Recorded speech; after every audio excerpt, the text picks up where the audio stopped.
Alright, what is up, my fellow hydras? Today I am going to be doing a creepypasta story.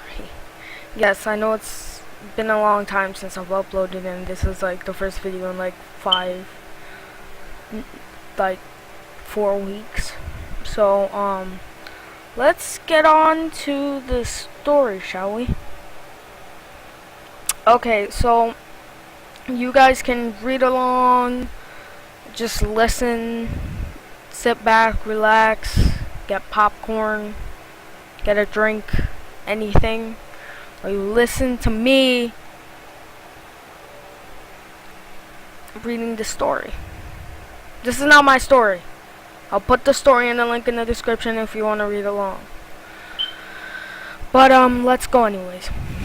June 28th, 1994.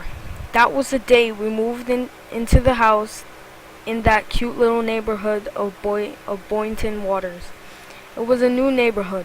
South Florida was chock full of these little enclaves of houses. Rainbow Valley, Cypress Creek, names the developers probably sloshed around in their heads for a few days trying to sort out what types of images they would evoke for its market. I can describe the neighborhood as rather undeveloped. With a quiet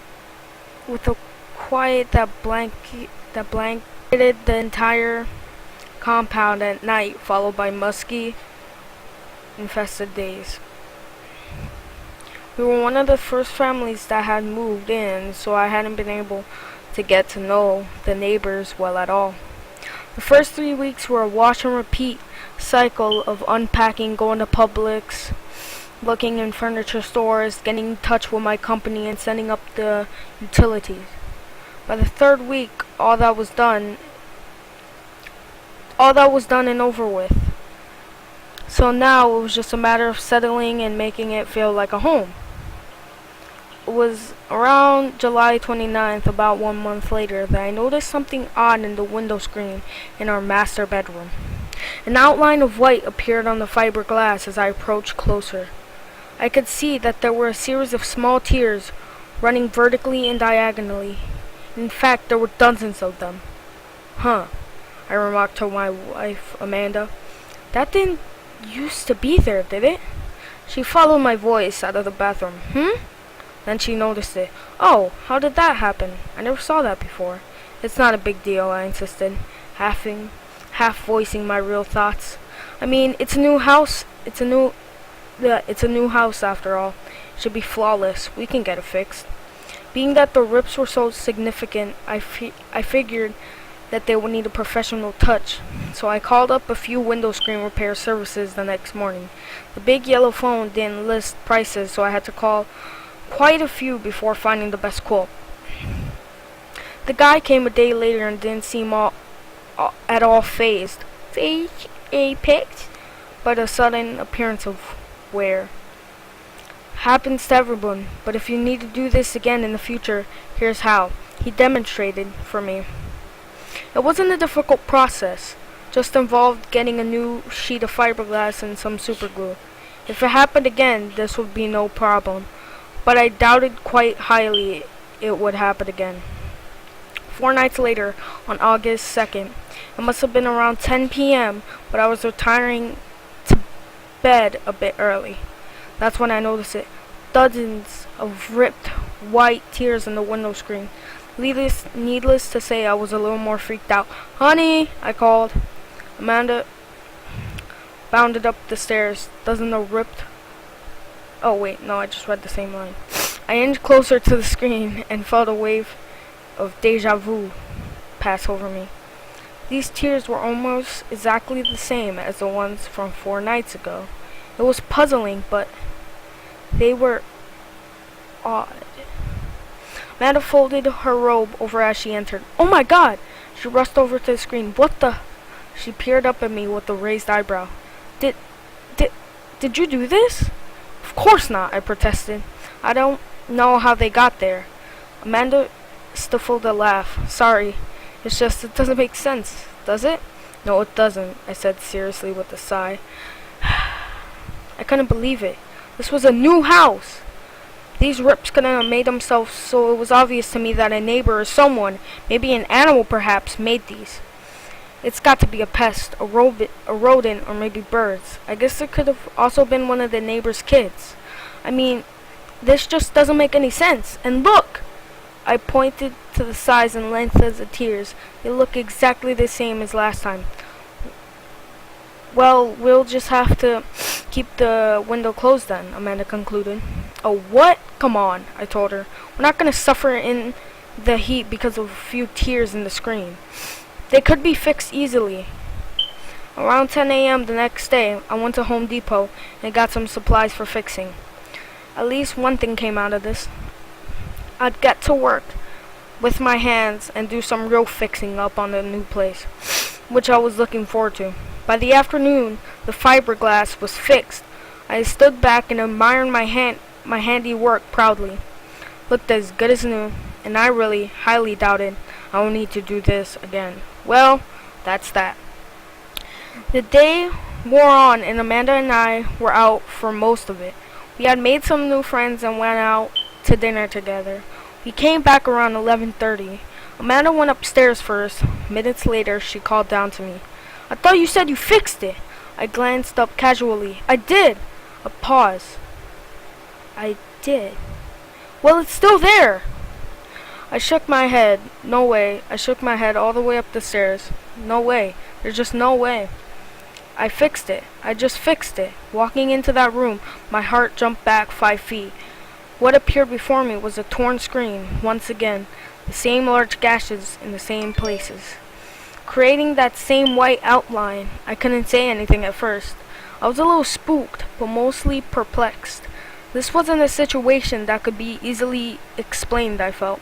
I observed the tears again, this time searching for clues and traces of what or who caused them. Amanda noticed the concern on my face and told me gently, "It's probably an animal, like you said." She prodded further. "And it's not a big deal after all. We'll just fix it again tomorrow and keep the windows closed until we're in the room." But I wasn't convinced that that was the answer. I knew it was crazy and probably going a bit too far for some silly old rips in a window screen. God knows those things can tear pretty easily. Still, I had some video equipment. Maybe I could set it up and see what was causing these rips. I yawned. Of course not tonight, like Amanda said. It wasn't urgent. As we slept, a small noise like scratching against a wall stirred me awake. I only opened my eyes and listened for a moment. It was like someone was carving something into the wall. A rising sense of panic flashed through me, and I quickly turned on the light. Amanda blinked and rustled. "Why'd you turn on the light? Don't you hear that?" My ears peered open again for the scratching. Amanda listened also. "Sounds like carving." The state of alarm in me was all too real, so I got out of bed and listened for what the carving was coming from. It sounded so close by, as if it was in our own room. I approached the window cautiously, assuming there would be some menacing figure or a teenager or something carving into the side of our house. My voice was buried at the top of my throat, ready to unleash a string of loud warnings. In one swift movement, I opened the window and peered outside. On both sides, there was no one. It was empty. It was dark, but tranquil. The carving continued. "What is that?" Amanda cried. Her voice was also rising in panic. I shook my head and waited for a moment. A few seconds later, the carving stopped.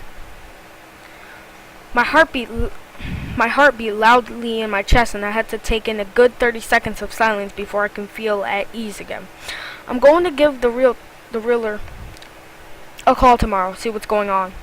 If there was some rodent problem, she conveniently forgot to mention. In my grumpiness and agitation of being woken up, it was hard finding to sleep again.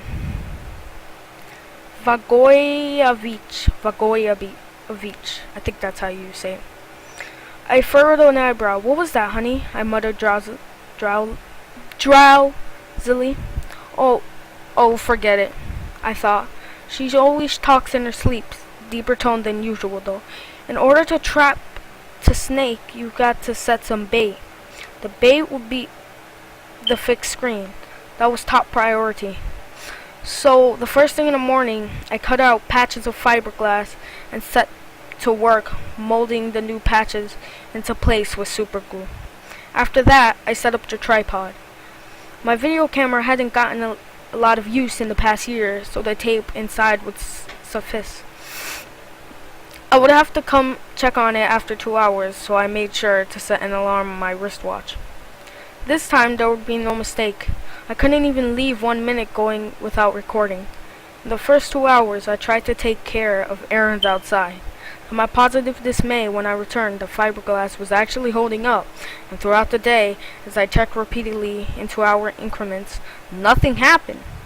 I had to constantly record over the previous footage as there was simply nothing happening that was worthwhile. Well, I thought, this was probably a good thing. The rodent or perpetrator, whoever, had moved on. But something was egging me to keep going.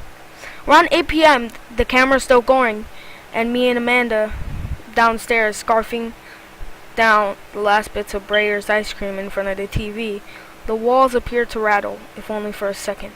That was weird, Amanda remarked. I waited for a moment to see if the rattling would occur, but it had passed and nothing more happened.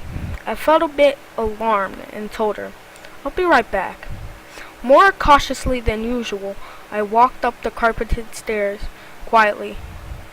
I suppose I was masking my own footsteps.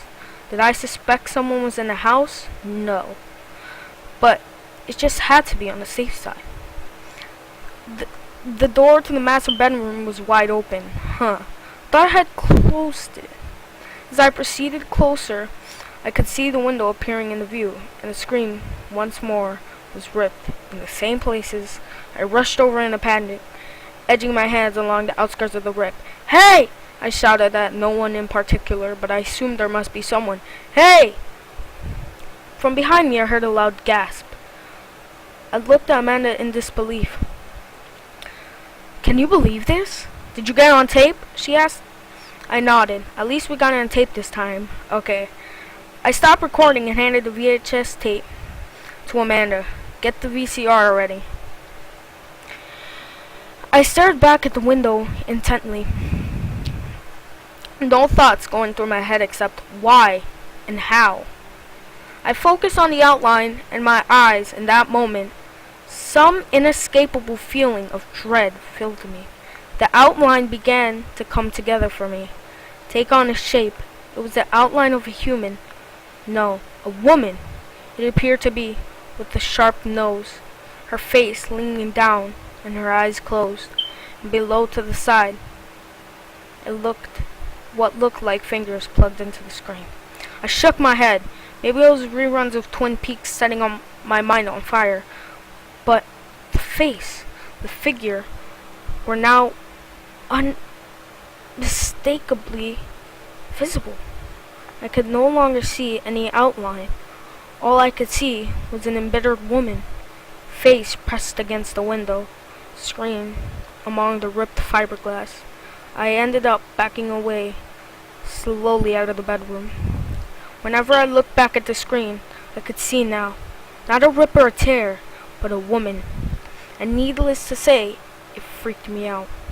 I walked down the stairs to Amanda, tried to put on a calm face and get the rationality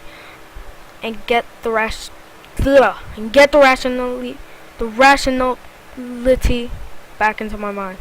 She had already prepared the video, ready when you were. I nodded slowly, pressed play, and the scene of the crime where we left off and pressed rewind. We watched as the video unfolded itself backwards. Nothing was happening yet. The rips were there, but we hadn't reached the point where they first started to appear. "There!" Amanda cried. I paused and looked closely. In the fragmented image, I could see the rips in the screen reversing. I tried to make out what was behind the screen. "Can you see anything?" "No," she said. "It's all darkness behind there." I rewinded further. Amanda shrieked. What we in those few moments of rewinded footage was the screen ripping. By itself, naturally. "Okay, play it back," she urged. I pressed play. Now we were at the point where the fiberglass was undisturbed. I let out a small gasp as I realized Now, what I was seeing, there was no person, no animal, no bird, no rodent, just a fiberglass ripping apart, alone, by itself. One rip. I shook my head rapidly. Alright, guys, I'm gonna end the video here. I'm gonna make a part 2 tomorrow. So, yeah, stay tuned for that. It has been Hydra. Peace. Oh yeah, and one thing, this is not my story, of course. This is just a creepypasta. So, yeah. I'll put the story in the link in the description if you want to read ahead of me. I don't care. But, yeah, it has been Hydra. Peace.